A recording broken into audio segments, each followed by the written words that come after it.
Low chlorine reading after shocking. I have a 16 by 32 in-ground pool with a vinyl liner. Last year, after shocking the pool upon opening, I still got a low chlorine reading, or at least it was lower by the next day. I shocked it again using a powder chlorine-based shock, and the same thing happened.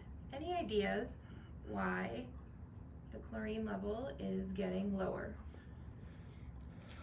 Well, first thing first, on the initial, when you're shocking after opening a pool, you can imagine that the chlorine that was put in on closing has actively done its business, and now you have a bloom of something starting to grow in there again. So it would make sense that when you shock initially, you're going to have a lot of chlorine and it's going to drop dramatically because the chlorine usage is going to go up because of the contaminants in the water. That would be first thing. Second thing could also be a water chemistry issue.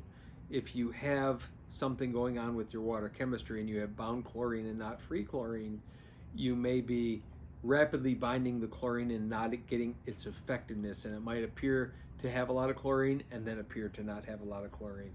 So likely it's one of those. When you mention a powder shock in a vinyl liner pool, that also makes me wonder and make sure that I share with you that never throw a powder chlorine directly into a vinyl liner pool.